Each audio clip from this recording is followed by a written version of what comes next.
All right, picture this. It's 1933, Los Angeles, California, and a star is literally born. Elizabeth Montgomery didn't just stumble into fame. She was practically destined for it. I mean, her dad was the Hollywood heartthrob Robert Montgomery, and her mom was a Broadway beauty, Elizabeth Daniel Bryan Allen. Talk about a power couple of stage and screen. But don't let the glitz fool you.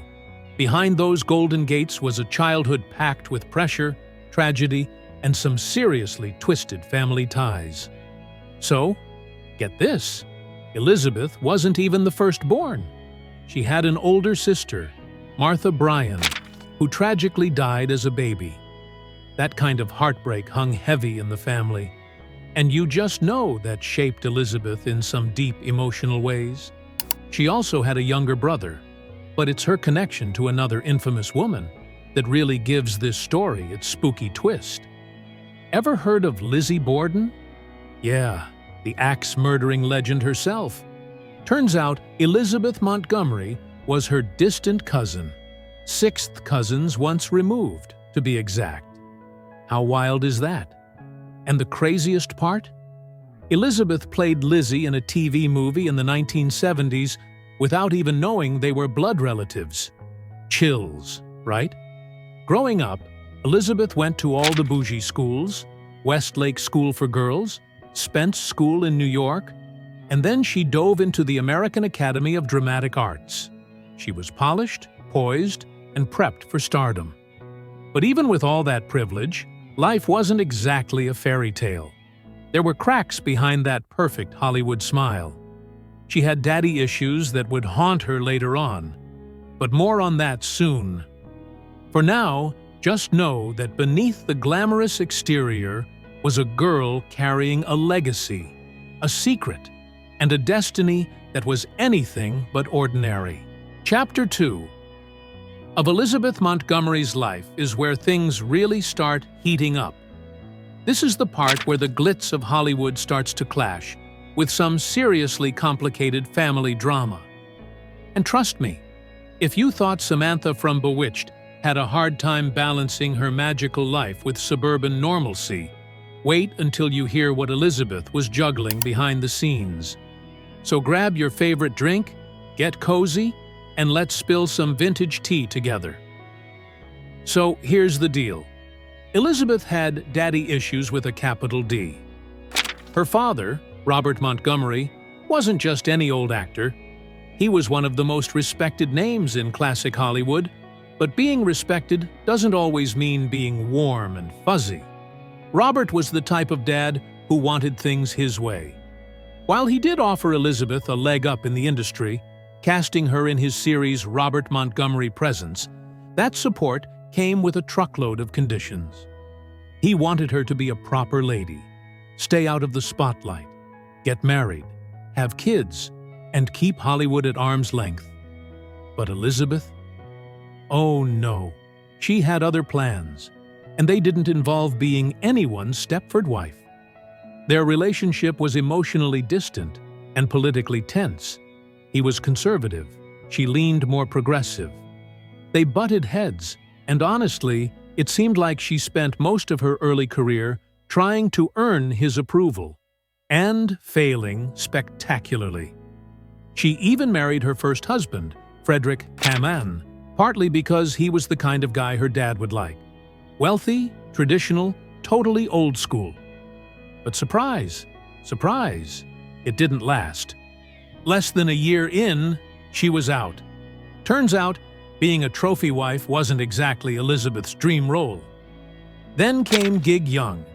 Now this guy was a Hollywood bad boy with a drinking problem, and marrying him was Elizabeth's way of giving her father the ultimate middle finger. That relationship? A disaster. Gig was emotionally unstable, and Elizabeth eventually had to claw her way out. But hey, silver lining. Leaving him marked the moment she truly started to live her life on her own terms. So if Chapter 1 was about being born into a legacy, Chapter 2 is about breaking free from it. This is where Elizabeth stops being her father's daughter and starts becoming the woman who would enchant America, not with a twitch of her nose, but with her fierce independence. By the time Elizabeth began filming Bewitched, her personal life was already full of more twists and turns than any sitcom plotline could handle. On screen, she was America's sweetheart, the poised, smiling Samantha Stevens who made suburban life look oh so magical with just a twitch of her nose.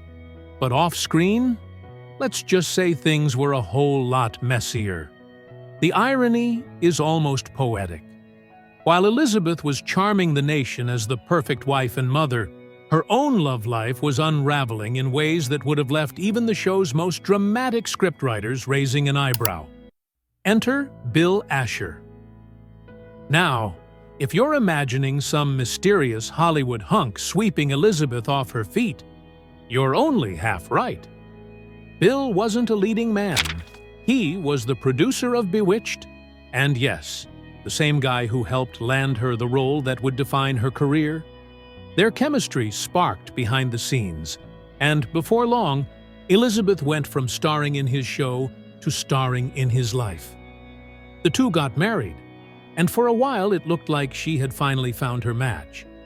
But nothing in her life stayed picture-perfect for long. While Samantha Stevens was doting and devoted, Elizabeth was falling into yet another real-life scandal. Behind the scenes, she began an affair with one of the show's directors, Richard Michaels. It didn't take long for people on set to pick up on their not-so-secret connection. And let's be real. In a world where everyone's job is literally to watch every expression and gesture for a living, nothing stays hidden for long. Richard's marriage crumbled first, followed shortly by Elizabeth's. The affair didn't just wreck two homes, it sent ripples through the entire production. Cast tensions rose, rumors flew, and let's not forget, Bill Asher himself wasn't exactly a saint. He was known to have had his own flings during their marriage, so when things fell apart, it wasn't just Elizabeth's fault. Their marriage was already hanging by a thread. The affair with Richard Michaels was simply the moment the thread snapped. And yet, even with her personal life spinning out of control, Elizabeth never let it show on camera. Week after week, she showed up, hair perfectly curled, lines memorized, delivering that trademark mix of sweetness and sass. She was a pro. But make no mistake, behind those sparkling eyes and studio lights, Elizabeth Montgomery was living a double life, one far more complicated than anything the sitcom world could dream up. Even after the dramatic end to her marriage with Bill Asher, Elizabeth Montgomery didn't exactly find her fairy tale ending with Richard Michaels either. Sure, their chemistry had been electric on set, and their secret romance had the kind of juicy scandal that tabloids live for.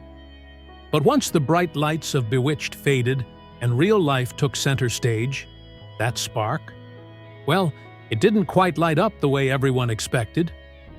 Elizabeth and Richard never tied the knot.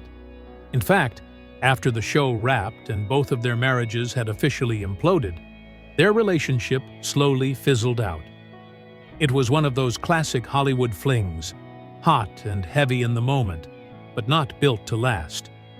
Meanwhile, Elizabeth's ex, Bill Asher, didn't shy away from publicly sharing that, despite everything, he never stopped loving her.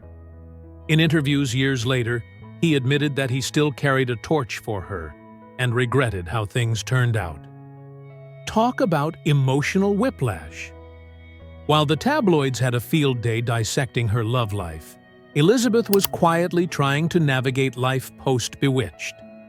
She had played Samantha Stevens for nearly a decade, and by the final seasons, it was clear she was over it.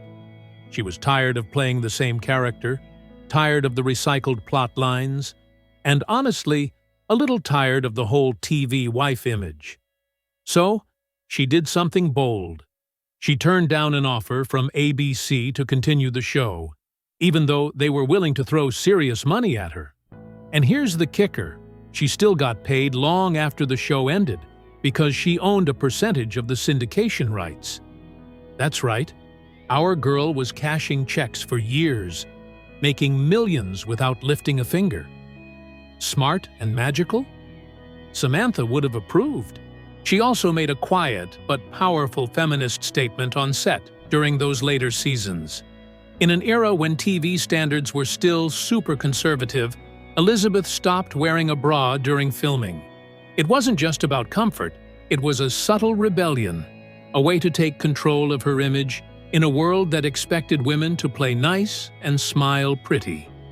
Even in something as small as wardrobe, Elizabeth was always finding ways to push back.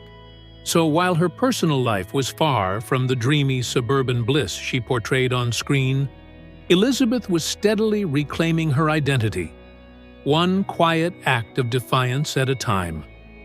Once the cameras stopped rolling and the set of Bewitched was packed away for good, Elizabeth Montgomery found herself in that strange post-stardom space, still adored by fans, but quietly wrestling with who she was when she wasn't Samantha Stevens.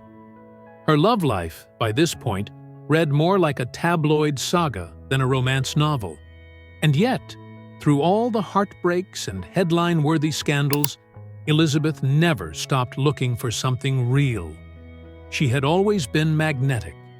Men were drawn to her, not just because of her beauty, though that was undeniable, but because she had this rare blend of grace and fire. She had flings with Hollywood's elite, from the likes of Dean Martin to Gary Cooper. There were whispers of a deep friendship, maybe more, with President John F. Kennedy. Of course, Elizabeth never confirmed anything, but the rumor mill, oh, it thrived on the mystery. She didn't deny it, and that was enough to keep the speculation alive. But for all her public allure, her private relationships were often messy. Take her romance with Alexander Godunov, the ballet dancer turned actor best known for roles in Witness and Die Hard. He was handsome, talented, and a complete emotional disaster. Godunov struggled with alcoholism, and Elizabeth, maybe still haunted by her own family wounds, tried to fix him. Spoiler alert, it didn't work. The relationship became volatile. Eventually, she walked away, and tragically, Godunov spiraled even further. He later died from alcohol-related complications, leaving behind a cloud of sadness that lingered over that chapter of her life. It's almost poetic, isn't it? This woman who played the role of a loving, magical wife on screen was constantly let down by love in the real world. But still, she never gave up on it. Her life wasn't about settling, it was about searching. Not just for affection, but for a kind of emotional honesty that so few in her world seemed to offer. Even with all the fame and fortune, Elizabeth Montgomery's story was, at its heart, about someone trying to find peace with her past while carving out something true for her future. And for a woman who spent her life enchanting others, that might have been the most magical pursuit of all.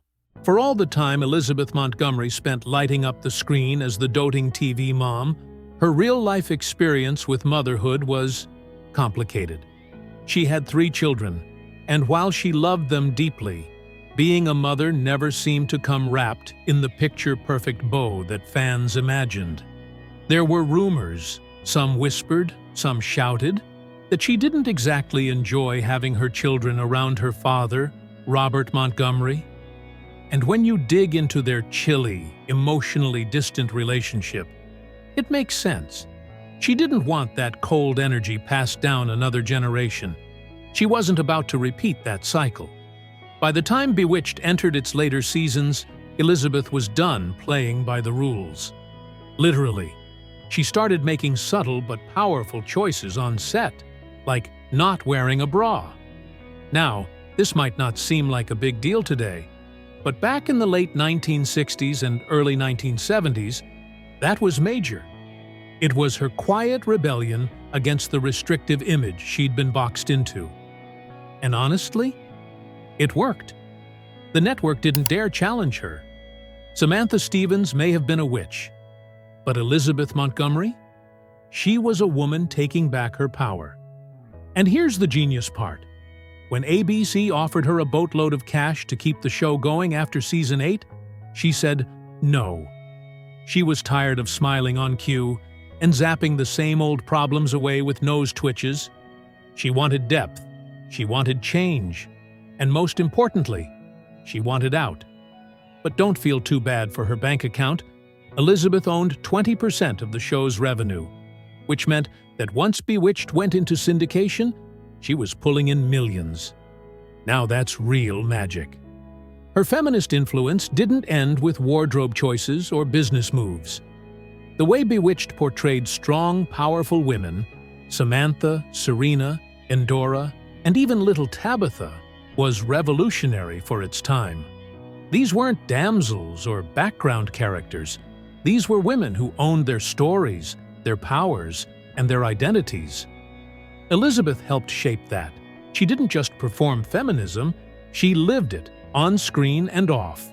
In the end, Elizabeth's life as a mother, actress, and activist blended into one powerful truth. She wasn't interested in being perfect.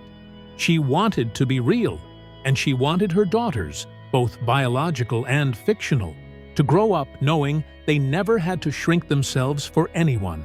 After Bewitched, Elizabeth Montgomery could have easily coasted on sitcom fame, doing reunion shows, conventions, maybe even a reboot or two. But that wasn't her style. She didn't just want to be remembered as the housewife with supernatural charm, she wanted to stretch, to shed the sparkles and really act. And act she did. The woman who once wiggled her nose into America's heart took a sharp turn into roles that were raw, dark, and fearless. One of her most talked-about performances came in the television movie A Case of Rape in the year 1974. It was a bold move, playing a woman whose trauma is dismissed and ignored by the system, and it earned her an Emmy nomination. But even that wasn't her most haunting role. That came 1 year later, when she played Lizzie Borden in The Legend of Lizzie Borden. Yes, the same Lizzie Borden she was unknowingly related to. Sixth cousins once removed, to be exact. The coincidence is so eerie it almost feels scripted. But nope, real life is just that weird sometimes. And let's not forget the nose twitch. That signature little gesture, so simple, so iconic, wasn't even in the script. It came from a nervous habit Elizabeth had in real life. Her husband at the time, producer Bill Asher, noticed it and decided it was too cute not to use. Boom! Instant TV magic. It became a trademark not just of the character, but of an entire era in television. Even after she left Samantha Stevens behind, the influence of that character never truly faded. In Salem, Massachusetts, yes, that's Salem, they actually put up a statue of Samantha in the town square. Not a historical figure, not a real witch, but a fictional character who managed to cast her own kind of cultural spell. And really, isn't that what Elizabeth did her whole life? She used her fame not just to entertain, but to uplift. She narrated documentaries that criticized American foreign policy. She spoke out against war. She stood up for LGBTQ+ rights when it wasn't trendy or safe.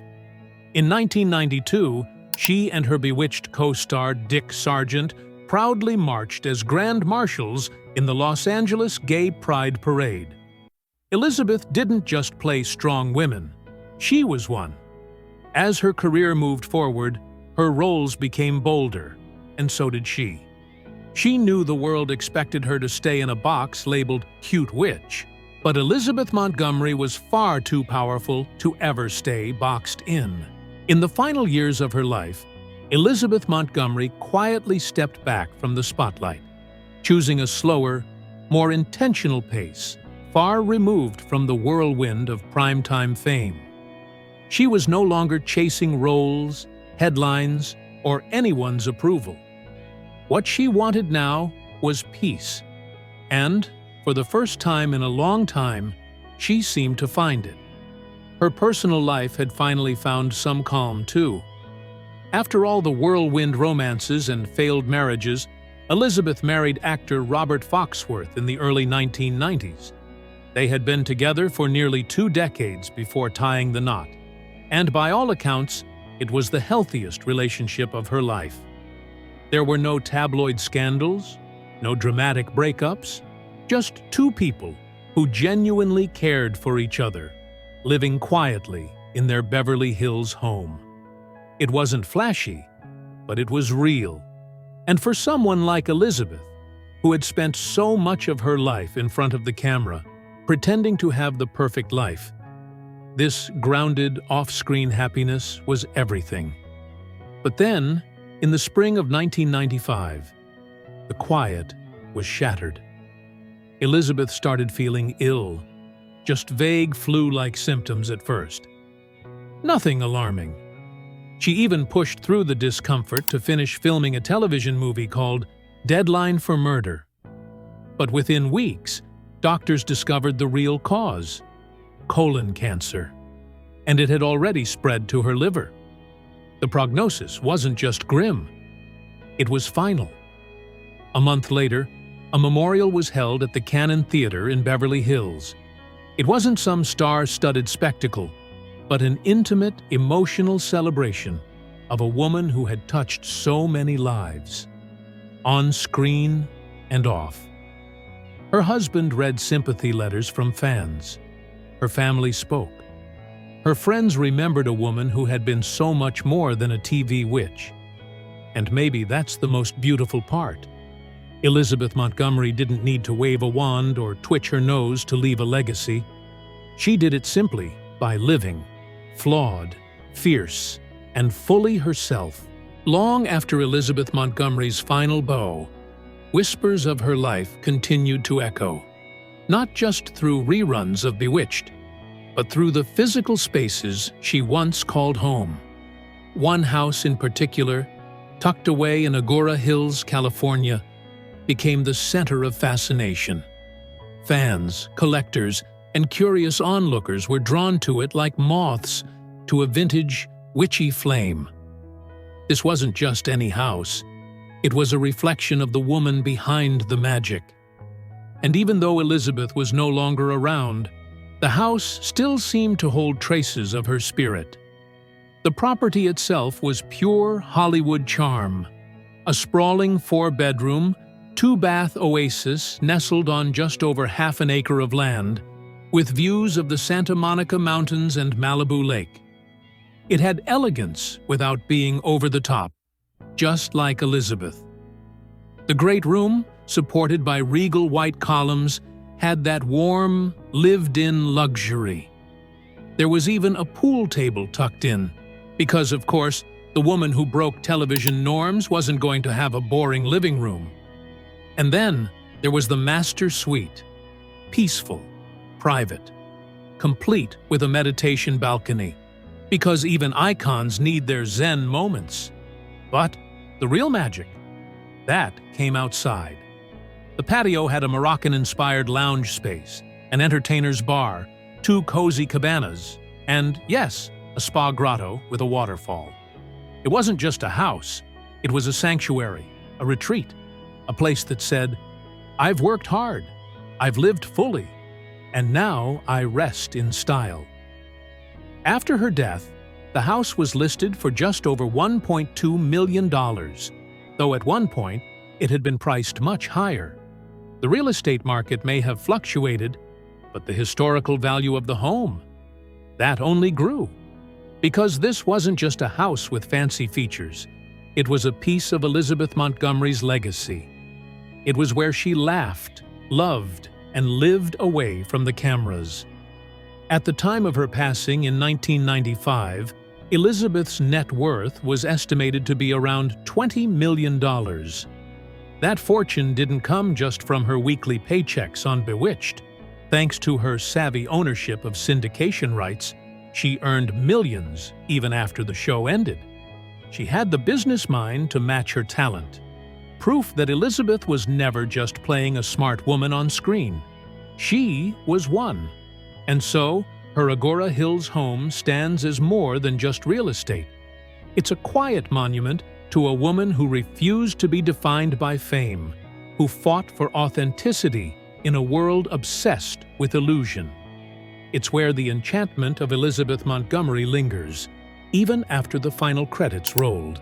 Elizabeth Montgomery may have left this world in the spring of 1995, but her story has never truly ended. It lives on, not just in the black and white glow of old television screens or in the bronze statue of Samantha that smiles in the heart of Salem, but in the way she redefined what it meant to be a woman in Hollywood. She wasn't just another pretty face on a soundstage. She was a trailblazer, an activist, a mother, and a woman who dared to challenge the roles both on and off screen. She fought for love, even when it betrayed her. She stood her ground in a male-dominated industry that often tried to control her. She used her fame not just for fortune, but for change, speaking out for the LGBTQ+ community, lending her voice to political documentaries, and showing compassion for causes many stars wouldn't dare touch. Elizabeth's life was full of contradictions, magical yet grounded, glamorous yet real, heartwarming yet tragic. But through it all, she remained true to herself. She wasn't perfect, and maybe that's exactly what made her so unforgettable. She struggled, she stumbled, she learned, but she also loved fiercely, laughed often, and left behind a body of work that still enchants millions. Her iconic nose twitch became a cultural symbol, but the real magic was in how she carried herself, with strength, grace, and just the right amount of rebellion. Elizabeth Montgomery didn't need a wand or a spell book to leave a lasting mark. She simply lived her truth in a world that kept asking her to pretend. And in doing so, she gave generations of women permission to be bold, be flawed, and be powerful in their own right. Her story may have reached its final page, but her spirit? That lives on, eternally enchanting, quietly rebellious, and forever magical.